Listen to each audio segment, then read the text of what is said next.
Lockdown कर देना कोई प्रॉपर सोल्यूशन नहीं है इस पेंडेमिक को डील करने का। और हमने पूर्व में भी बहुत लॉकडाउन लगाए हैं। हम सब लोगों ने अभी ये देखा है कि बीमारी वापस आई है और ज़्यादा इन्फेक्टिविटी के साथ में आई है। लॉकडाउन के अंदर बहुत बड़ा तबका ऐसा है मज़दूरों का, डेली वेजेस वाले लोगों का, लेबर्स का, जो लोग बहुत ज़्यादा प्रभावित होता है, जो डे टू डे बेसिस पे अर्न करते हैं और अपना पालन पोषण करते हैं, वो लोग बहुत प्रभावित होते हैं। लॉकडाउन का एक ये ज़रूर फ़ायदा होता है कि जो चेन ऑफ ट्रांसमिशन है वायरल इन्फेक्शंस का, वो कुछ हद तक जो है स्लो हो जाता है और मेडिकल डॉक्टर्स को अपना और कैपेसिटी ऑगमेंट करने का, इक्विपमेंट्स वगैरह की व्यवस्था करने का, बेड्स की व्यवस्था करने का एक समय मिल जाता है। जैसा कि आपने बोला कि बिलासपुर में पहले मार्केट्स की टाइमिंग हमने कम की और अब हम लॉकडाउन की तरफ जा रहे हैं, तो मैं पहले भी बताता रहा हूँ कि एकदम से लॉकडाउन करने से हमें बहुत ज़्यादा फ़ायदा होता नहीं। हम लोगों ने सिचुएशन पे नज़र बनाकर रखी हुई थी।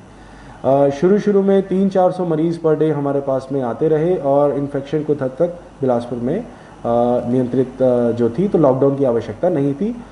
मात्र सब लोगों की तरफ से ऐसा डिमांड आ रहा था और सब लोगों ने इस चीज़ को मेरे सामने रखा भी कि यदि मार्केट्स को एक समय अवधि से पहले बंद कर दिया जाएगा तो वो सब लोग तैयार है, व्यापारी संघ वगैरह सब तैयार थे और भीड़ भाड़ और आवाजाही कुछ कम हो जाएगी और उससे संक्रमण आगे जो नहीं फैलेगा, जिसको देखते हुए प्रशासन ने सब लोगों को साथ लेते हुए, सभी जनप्रतिनिधियों से चर्चा करते हुए, व्यापारी संघ से चर्चा करते हुए निर्णय लिया और समय को कम किया गया। उसके कुछ फ़ायदे हमें देखने को भी मिले। 7 बजे मार्केट्स बंद हो जाती थी, भीड़ का आना जाना जो है कम रहता था। उसके बाद में परसों हमारे जो है 900 केसेस जो हैं वो आए ना, 600 से 900 में वृद्धि, 300 केसेस की वृद्धि हमारी पर डे जो है हमारी देखी गई। इसके लिए हम लोगों को ऐसा महसूस हुआ कि अब ये स्थिति अनियंत्रित होकर कंटेमिनेशन जो है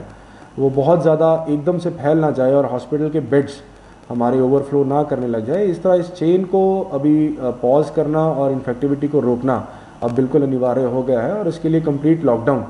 ही एकमात्र हमें सॉल्यूशन नज़र आ रहा था। तो सभी लोगों से बैठक करके व्यापारी संघ और चैम्बर्स, जनप्रतिनिधि और सब लोगों से सुझाव लेके जब सब लोग इसमें एक ही मत आया कि लॉकडाउन लगाना बिल्कुल अनिवार्य हो गया है, तो हमने पर्याप्त समय देते हुए, 72 घंटे का समय देते हुए सब लोगों को, ताकि वो जो आवश्यक सामग्रियाँ हैं उनको वो लोग ले लें और किसी प्रकार की मार्केट्स में भीड़ ना हो। और उसको लेने के बाद में वेडनेसडे टू वेडनेसडे हम लोग कंप्लीट लॉकडाउन में जाएंगे। और ये लॉकडाउन थोड़ा स्ट्रिक्ट है क्योंकि इसमें सभी वेजिटेबल मार्केट्स और जो हमारे राशन शॉप्स हैं उनको भी हम लोगों ने बंद किया है। तो इससे निश्चित तौर पे हमें ऐसी उम्मीद है कि ट्रांसमिशन की चेन जो है कुछ हद तक वो स्लो होगी और हमारा ये समय को हम पूरा यूटिलाइज़ करेंगे। अपनी मेडिकल फैसिलिटीज़ ऑलरेडी बिलासपुर में हम लोग ठीक स्थिति में हैं। हमारे पास अभी भी बेड जो है खाली हैं, लगातार उन पर हमने नज़र बना कर रखी हुई है। ऑक्सीजनेटेड बेड्स की संख्या में भी हम लोग लगातार वृद्धि कर रहे हैं और जो हमारा ये समय है उसको हम लोग वैक्सीनेशन के अंदर भी भरपूर यूज़ करेंगे। इस लॉकडाउन में हम लोगों ने वैक्सीनेशन को एग्जेम्प्ट किया हुआ है। हमारी वैक्सीनेशन ड्राइव पिछले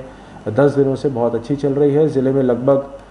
2,30,000 लोगों को जो 45 साल से प्लस हैं उन्हें वैक्सीनेट कर दिया गया है और आज भी हम बैठक ले रहे हैं और ये पूरा प्रयास है हमारा कि वैक्सीनेशन का जो मोमेंटम है वो डिस्ट्रिक्ट में इस लॉकडाउन के करके लूज़ ना हो, क्योंकि लॉकडाउन तो एक टेम्पररी सोल्यूशन है और मात्र ट्रांसमिशन स्लो करने का। उसका ये नहीं है कि वो वायरस जो है वो हमारे पॉपुलेशन को हार्ट से गायब हो जाएगी।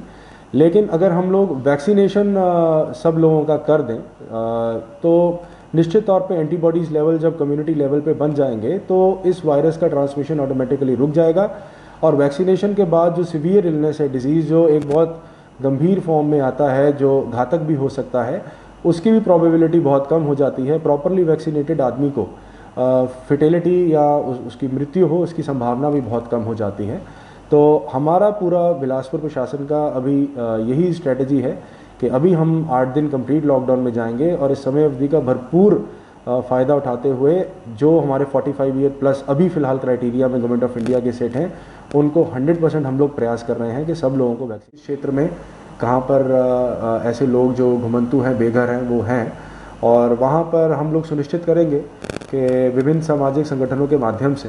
कि इन लोगों को पूर्व में भी जैसे लॉकडाउन में बहुत सारे दानदाता और सामाजिक संगठन थे जो खुद से सामने आकर इन लोगों को भोजन की व्यवस्था करते थे, वो अभी भी हमारे संपर्क में है और हम लोग सुनिश्चित करेंगे कि उनके माध्यम से या खुद से भी जैसी भी आवश्यकता पड़ेगी इन लोगों के भोजन की व्यवस्था भी की जाएगी।